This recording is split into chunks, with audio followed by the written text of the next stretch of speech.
Good day. It is May the 18th. I almost said April for some reason. Today we continue in John 21, doing verses 15 through 19, and Proverbs 18. Remember, if you'd like to be tagged when I post these videos, or if you have any questions, comments, concerns, suggestions, complaints, or anything else, you may reach me through 810-242-2997. That's 810-242-2997. You can call, text, leave a message, whichever you like. Begin John 21, starting at verse 15, and it's going to be 5 verses. So when they had eaten breakfast, Jesus said to Simon Peter, "Simon, son of Jonah, do you love me more than these?" He said to him, "Yes, Lord, you know that I love you." He said to him, "Feed my lambs." 16. He said to him again, a second time, "Simon, son of Jonah, do you love me?" He said to him, "Yes, Lord, you know that I love you." He said to him, "Tend my sheep." 17. He said to him a third time, "Simon, son of Jonah, do you love me?" Peter was grieved because he said to him the third time, "Do you love me?" And he said to him, "Lord, you know all things. You know that I love you." Jesus said to him, "Feed my sheep." 18. Most assuredly I say to you, when you were younger, you girded yourself and walked where you wished. But when you are old, you will stretch out your hands, and another will gird you and carry you where you do not wish. 19. This he spoke, signifying by what death he would glorify God.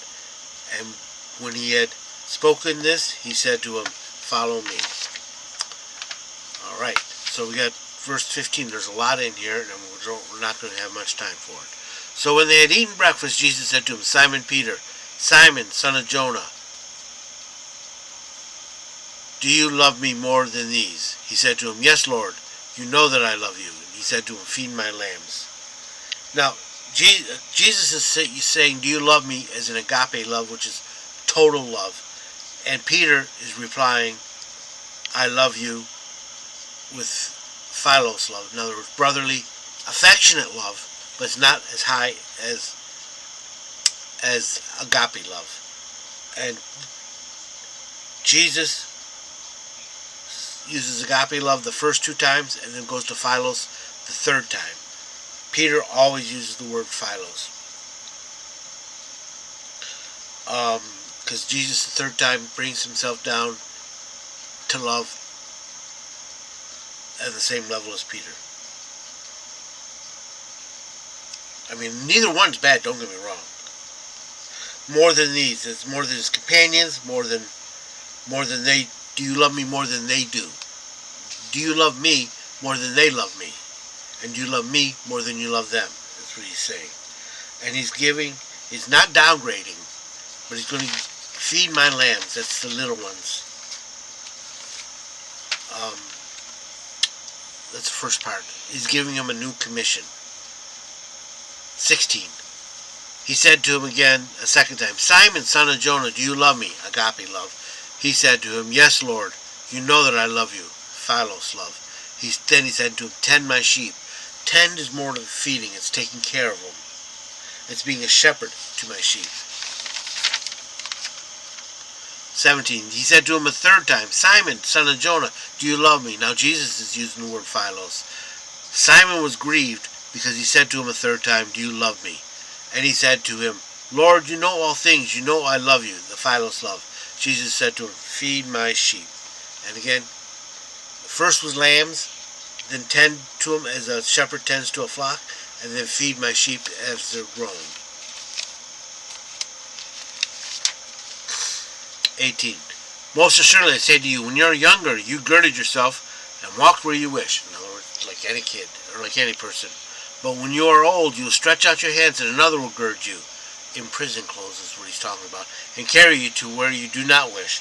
That's execution. You're going to be suffering. 19.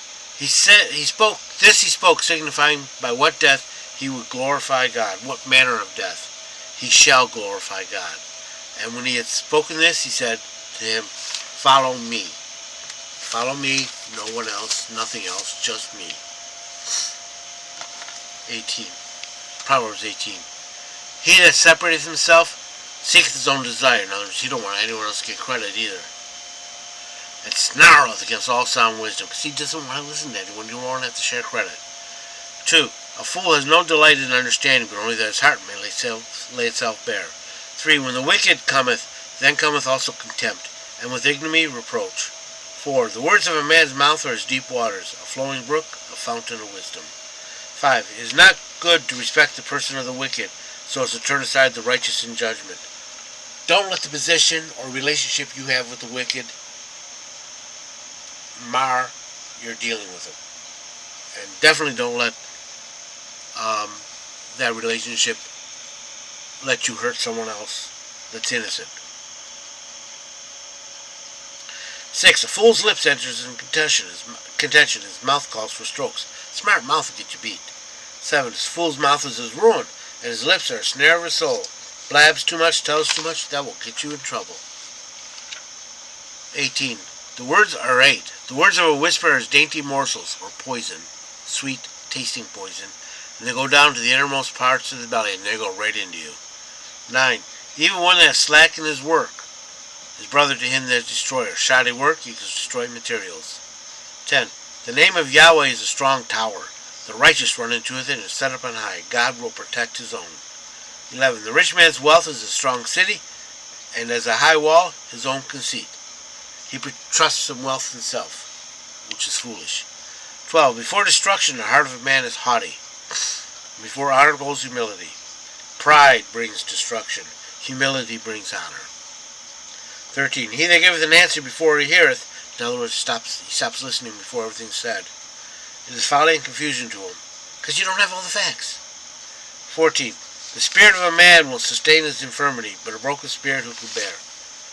If your spirit is not broken, you can sustain yourself through just about anything. 15. The heart of the prudent getteth knowledge, and the ear of the wise seeketh knowledge. The wise and the prudent are always seeking to learn more and know more. 16. A man's gift maketh room for him, and bringeth him before great men. 17. He that pleadeth his cause first seems just, but his neighbor comes and searches him out. Yeah, the first person tells all his story, he goes, oh, that makes sense. But then the other people come and say, that's not quite true. 18. The law causes strife to cease, and parteth asunder the contentions, because it's impartial. 19. A brother offended is hardly be won than a strong city, and their contentions are like bars of a castle. 20. A man's belly shall be filled with the fruit of his mouth, with the increase of his lips shall be satisfied. 21. Death and life are in the power of the tongue. They that indulge it shall eat the fruit thereof. As you speak, so you shall receive. Now the tongue can harm or heal, break or mend, give health or sickness, give life or death. Wounds, it can give wounds or it can mend. It can break or it can mend. Depends on how you use it, so be careful. 22. Whoso findeth a wife findeth great good. I can attest to that, and attain the favors of Yahweh. 23. The poor uses entreaties, but the rich answereth impudently. And 24. There are friends to one's hurt. In other words, friends like these who needs enemies. But there's a friend that sticketh closer than a brother. And then there are friends who will stick with you no matter what.